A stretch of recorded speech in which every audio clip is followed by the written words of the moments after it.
अब आपको 3 तस्वीरें दिखाते हैं जहां अमेरिका में इंडिया डे परेड के दौरान राम मंदिर की झांकी परेड में देखने को मिली है और परेड में इस दौरान कई हस्तियां भी मौजूद रही हैं। ये तस्वीरें आपको दिखा रहे हैं कि किस तरीके से अमेरिका में इंडिया डे परेड निकाली गई थी। राम मंदिर की झांकी इसमें बनाई गई थी और परेड में शामिल होने के लिए सोनाक्षी सिन्हा से लेकर के मनोज तिवारी तक वहां पर पहुंचे हुए थे। ये तस्वीरें आपको दिखा रहे हैं। पंकज त्रिपाठी भी आपको तस्वीरों में नजर आ रहे हैं। सोनाक्षी सिन्हा अपने पति के साथ यहाँ पर पहुंची हुई है। न्यूयॉर्क की ये सड़कें हैं, लेकिन पूरा एहसास भारत होने का, भारतीय होने का यहाँ पर हो रहा है। जिस तरीके से यहाँ पर राम मंदिर की ये रैली निकाली गई है, ये तस्वीर अपने आप में बेहद खास है। न्यूयॉर्क में मिनी इंडिया वाला फील देखने को मिला है, जहाँ राम मंदिर का मॉडल तैयार किया गया था। इस लकड़ी से बने राम मंदिर को पहुंचाने के लिए विशेष इंतजाम भी किए गए थे। कार्गो विमान से इसे न्यूयॉर्क पहुंचाया गया था, जहां न्यूयॉर्क की सड़कों पर परेड निकली है।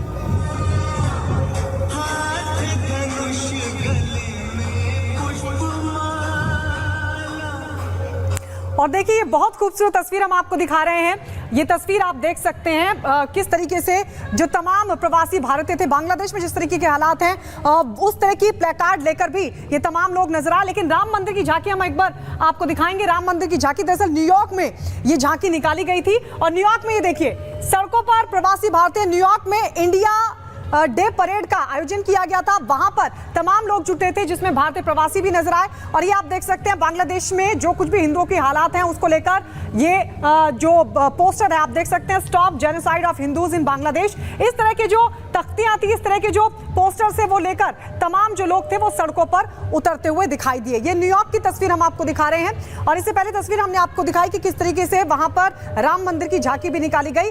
ये देखिए राम मंदिर की झांकी की तस्वीर भी आप दिखा रहे हैं, हम दिखा रहे हैं आपको। ये देखिए बड़ी संख्या में जो प्रवासी भारतीय थे वो इस झांकी के साथ साथ आगे बढ़ते हुए दिखाई दिए। इंडिया डे परेड की तस्वीरें हम आपको दिखा रहे हैं और ये पारंपरिक लिबास में प्रवासी भारतीय ढोल नगाड़ों के साथ राम मंदिर की झांकी के साथ आगे बढ़ते हुए इस परेड में शामिल हुए। आप देख सकते हैं पारंपरिक वेशभूषा में ये तमाम लोग और राम मंदिर की बेहद खूबसूरत झांकी इस दौरान दिखाई दी। मनोज तिवारी, पंकज त्रिपाठी इसका हिस्सा बने, कई और बॉलीवुड कलाकार भी इस झांकी का हिस्सा बने, जिसमें सोनाक्षी सिन्हा का नाम भी शामिल है। तो ये तस्वीर हम आपको दिखा रहे हैं। न्यूयॉर्क में किस तरीके से मिनी इंडिया दिखाई दिया। न्यूयॉर्क में मिनी इंडिया की तस्वीर आपके सामने, इंडिया डे परेड का ये आयोजन किया गया था और बेहद खूबसूरत राम मंदिर की झांकी दिखाई गई। भारतीय संस्कृति की एक अनूठी झलक न्यूयॉर्क की सड़कों पर कुछ इस अंदाज में न्यूयॉर्क में इंडिया डे परेड चल रही थी और इसी दौरान राम मंदिर की झांकी के साथ तमाम जो प्रवासी भारतीय थे वो पारंपरिक वेशभूषा में ढोल नगाड़ों की थाप पर भारतीय संस्कृति की झलक खुद में समेटे हुए नजर आए। एक बार फिर से देखिए भगवान राम, लक्ष्मण, सीता और वो सभी कलाकार झांकी पर सवार होकर भगवान राम मंदिर की ये झांकी जो बहुत खूबसूरत नजर आ रही थी न्यूयॉर्क की सड़कों पर।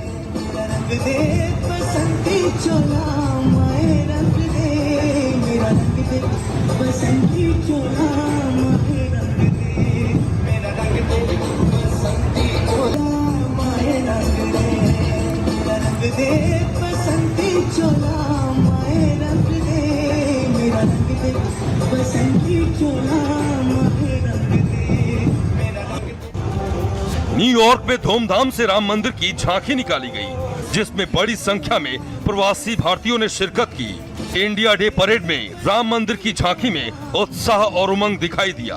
प्रवासी ढोल नगाड़ों के साथ नाचते गाते नजर आए। लकड़ी से बनी इस झांकी में बड़े पैमाने पर राम मंदिर को दर्शाया गया। अयोध्या शहर में भगवान राम के लिए बनाया गया एक भव्य गुलाबी बलुआ पत्थर का मंदिर है। 18 फीट लंबी, 9 फीट चौड़ी और 8 फीट ऊंची इस झांकी को बड़े पैमाने पर भारत में ही तैयार किया गया है और परेड में भाग लेने के लिए इसे एयर कार्गो द्वारा भेजा गया है। लाखों भारतीय प्रवासी बंधु अलग अलग झांकी लेकर यहाँ चल रहे हैं। एक पूरा भारत यहाँ दिखाई दे रहा है। आपको बता दें कि इस झांकी को लेकर विवाद भी हुआ था। कई संगठनों ने इसका विरोध करते हुए इसे एंटी मुस्लिम बताया था। और चलिए बड़ी खबर आपको मध्य प्रदेश से बताते हैं, जहां कैलाश विजयवर्गीय ने बड़ा बयान दिया है। उन्होंने कहा है कि हमें अपनी सोच बदलनी होगी, वरना भारत में भी गृह युद्ध जैसे हालात हो सकते हैं। कैलाश विजयवर्गीय ने कहा सोच को बदलना होगा और साथ ही कैलाश विजयवर्गीय ने बड़ा बयान दिया, कहा कि 30 साल बाद हालात जो होंगे वो बहुत बुरे होंगे। उन्होंने कहा कि हिंदू शब्द को मजबूत करना होगा, तो 30 साल बाद गृह युद्ध जैसे हालात हो सकते हैं। ये कैलाश विजयवर्गीय बीजेपी के बड़े नेता इंदौर में उन्होंने ये बयान दिया, कहा 30 साल बाद गृह युद्ध जैसे हालात हो सकते हैं, हमें सोच को बदलना होगा, हिंदू शब्द को मजबूत करना होगा। सुनिए। और ये बात सही है। मैं कल परसों किसी के साथ मिलिट्री के रिटायर ऑफिसर हैं, वो काफ़ी सामाजिक काम में, उन्होंने कहा 30 साल बाद इस देश के अंदर गृह युद्ध प्रारंभ हो जाएगा। 30 साल बाद आप लोग रह नहीं पाएंगे, ऐसी स्थिति बन सकती है। जिस प्रकार की हमारे देश के अंदर डेमोग्राफी बदल रही है, हमें इसके ऊपर विचार करना है, चिंतन करना है, और जो एक हिंदू शब्द है ये कैसे मजबूत हो, इसके लिए काम करना चाहिए। आज के समय में समाज को लोग जाति के आधार पर बांट रहे हैं। हमारी जवाबदारी है, समाज संगठित होगा, समाज ताकतवर होगा तो देश ताकतवर होगा। देश ताकतवर बने, इसके लिए समाज को ताकतवर बनाना ज़रूरी है, और समाज ताकतवर बने इसलिए जातिवाद के बंधन से मुक्त होना चाहिए। और इस बीच नोएडा से खबर मिल रही है, और नोएडा से खबर यह है कि रफ्तार का कहर वहां देखने को मिला, जहां एक कार ने कई लोगों को कुचल डाला। सेक्टर 18 का ये मामला है। सेक्टर 18 में तेज रफ्तार कार जहां से गुजरती है, कई लोगों को कुचलते हुए आगे बढ़ जाती है। तस्वीरें आपको दिखा रही है, ये वही कार है जिसकी वजह से कई लोगों को नुकसान पहुंचा है। कई लोग इस पूरे मामले में घायल बताए जा रहे हैं। आसपास आप देख सकते हैं, साइकिल से लेकर के रिक्शा तक टूटा हुआ पड़ा हुआ है। सबको टक्कर मारते हुए ये कार आगे बढ़ जाती है। नोएडा सेक्टर 18 का ये पूरा मामला है, जहां पर तेज रफ्तार कार का ये कहर देखने को मिला है। और इस दौरान आपको बता दें कि कई लोग घायल भी हुए हैं, और साथ ही अब उन्हें इलाज के लिए भर्ती करवा दिया गया है। लेकिन ये तस्वीरें बेहद ही डरावनी हैं कि किस तरीके से रिक्शों और साइकिल को कुचलते हुए ये कार आगे बढ़ी।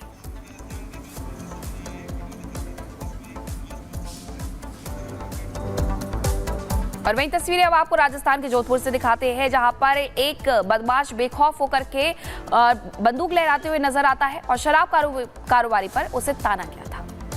और इस शख्स को ना तो पुलिस का खौफ है और ना ही इसको कानून का खौफ है, और दिन दहाड़े कैसे वो शराब कारोबारी पर उस पिस्टल को तान देता है, इस रिपोर्ट में आपको दिखाते हैं।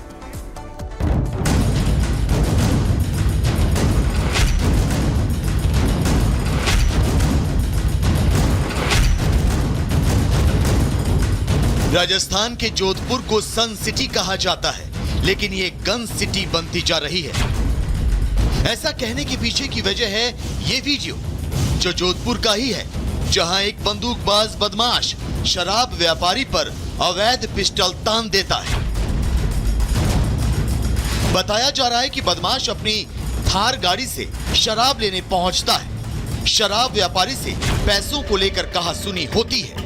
बदमाश ताव में आता है, पीछे दबी हुई पिस्टल निकालता है और व्यापारी पर तान देता है। पूरा वाकया सीसीटीवी में कैद हो जाता है। बदमाश एक बार नहीं बल्कि कई बार अपनी अवैध पिस्टल से फायर करने की कोशिश करता है, लेकिन वो करता नहीं। बदमाश की इस हरकत से इलाके में दहशत का माहौल पैदा हो जाता है। काफी देर बाद आरोपी अपने साथियों को लेकर वहां से निकल जाता है। हालांकि आरोपी के डर के मारे शराब व्यापारी ने शिकायत नहीं कराई, लेकिन पुलिस ने सीसीटीवी के आधार पर मामला दर्ज कर लिया है और आरोपी पर एक्शन की बात कह रही है। Bureau report, Republic Bharat. और अब बात करते हैं लेडी डॉक्टर के साथ हुई हैवानियत का जो मामला है, उसको लेकर देश भर में गुस्सा है। डॉक्टरों में खासा गुस्सा है। दरिंदगी के आरोपियों के खिलाफ सीबीआई लगातार एक्शन में नजर आ रही है। बंगाल की बेटी को इंसाफ दिलाने के लिए सीबीआई के अधिकारी जहां दिन रात जांच कर रहे हैं, वहीं अब पूरे मामले पर सुप्रीम कोर्ट ने स्वतः संज्ञान ले लिया है और मामले पर मंगलवार को सुनवाई होने वाली है।